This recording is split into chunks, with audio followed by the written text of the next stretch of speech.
Hello दोस्तों, मेरा नाम अमित कुमार है और ये पहली वीडियो है इस प्लेलिस्ट की। इसमें हम जानेंगे कि लिनक्स कमांड लाइन होती क्या है और इसका क्या बेनिफिट है, और एक हम अपनी छोटी सी एक पहली कमांड के बारे में भी सीखेंगे। ठीक है, तो मैं आपको बता दूं, मैं आर्च लिनक्स यूज़ कर रहा हूँ और i3 विंडो मैनेजर यूज़ कर रहा हूँ। ठीक है, और मेरा जो मेन कंप्यूटर है वो ख़राब हो गया है, तो मैं बहुत ही पुराना सिस्टम यूज़ कर रहा हूँ। तो मैंने i3 को खुद कस्टमाइज़ किया। आप देख सकते हो कि 1 GB के आसपास रैम यूज़ कर रहा है, जिसमें OBS भी चल रहा है, एलाक्रिटी भी चल रहा है। तो अगर आपको चाहिए तो इसकी कॉन्फ़िगरेशन तो मैंने गिटहब पे डाली हुई है, मैं लिंक डाल दूंगा डिस्क्रिप्शन में। ओके, तो हम बात करते हैं लिनक्स कमांड लाइन की। ठीक है, कमांड लाइन जो होती है वो टेक्स्ट बेस्ड इंटरफेस होता है आपके कंप्यूटर के लिए।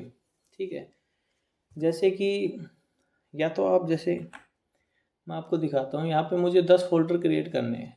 ठीक है, जैसे मुझे एक फ़ोल्डर क्रिएट करना है, या तो मैं ऐसे क्रिएट करूँगा कि एक फ़ोल्डर आ गया। ठीक है, या फिर मैं अपने टर्मिनल में लिख देता हूँ, जैसे मैं अमित नाम का एक फ़ोल्डर क्रिएट करना चाहता हूँ, तो आप देखो यहाँ पे एक अमित नाम का फ़ोल्डर आ गया है। ठीक है, तो चलो ये हम इसमें चलते हैं और एक दो कमांड और देखेंगे। तो एक्चुअली में होता क्या है कि ये आपको बहुत सारी पावर दे देता है। सही में जो लिनक्स की पावर है वो कमांड लाइन में ही है, क्योंकि अभी मैं आपको बोल दूँ ये अमित फ़ोल्डर है, इसके अंदर मुझे 10 फ़ोल्डर और क्रिएट करने हैं। ठीक से 1 से 10 तक नाम के, तो आप क्या करोगे?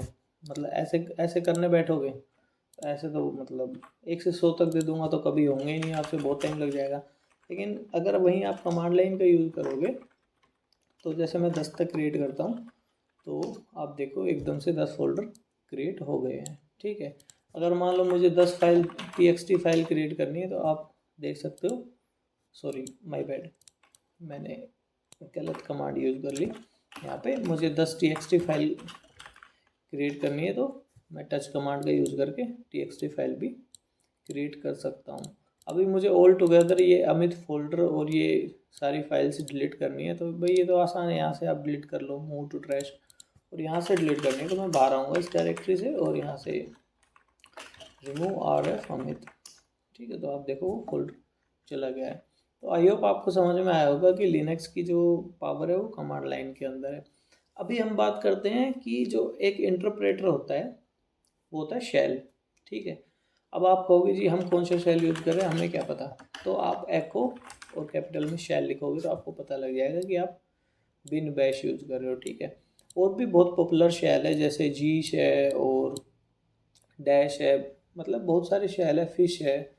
तो शेल क्या करता है, ये एक इंटरप्रेटर होता है। ये जो मैंने कमांड दी हुई है, अभी मान लो मैं एको कमांड देता हूँ।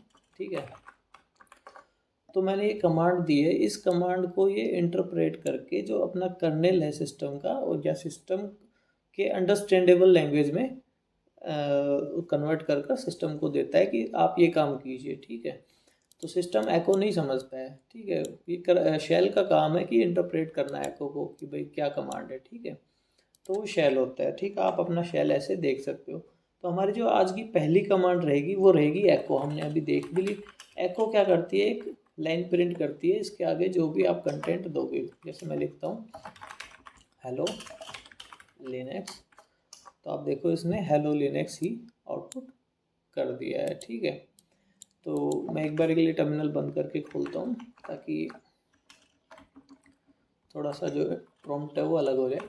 तो एको कमांड के बारे में हमें अभी इसके बारे में हम हेल्प नहीं ले सकते। अगर हम हेल्प डालेंगे तो ये हेल्प को प्रिंट कर देगा। ठीक है, तो इसके बारे में अगर आपको पढ़ना है तो मैन पेज के थ्रू लिनक्स में हेल्प आप देख सकते हो। तो यहाँ पे आप देख सकते हो डिस्प्ले लाइन ऑफ टेक्स्ट, और यहाँ पे हम कुछ इसको जो है इनपुट भी दे सकते हैं, जैसे कि डैश एन से हम ट्रेलिंग लाइन आउटपुट नहीं कराएंगे, और डैश ई से बैक स्लैश को इंटरप्रेट कर सकते हैं। जो जो बैक स्लैश ये जैसे सपोर्ट करता है वो ये है। मैं समझाता हूँ आपको इनका इनका मतलब क्या है।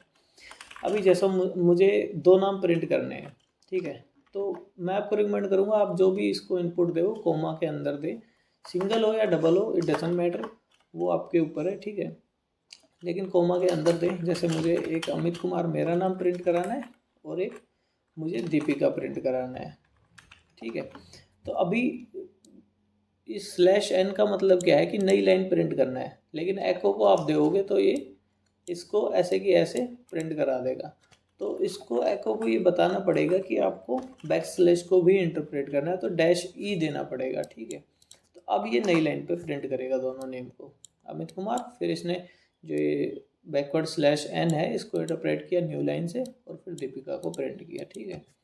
तो आई होप आपको चीज़ें समझ आई होगी। ये एक छोटा सा मतलब एग्जांपल था। मैं आपको और भी एग्जांपल दे सकता हूँ, जैसे चेक अपडेट से आप लिनक्स पे अपने जो आज लिनक्स है उस पर जितनी भी अपडेट आई हुई है, जैसे यहाँ पे नो अपडेट आई हुई है आप देख सकते हो, तो ये आउटपुट देख सकते हो। अभी तो मान लो यहाँ पे नो आई हुई है, मैंने सिस्टम पे आपको दिखा दिया।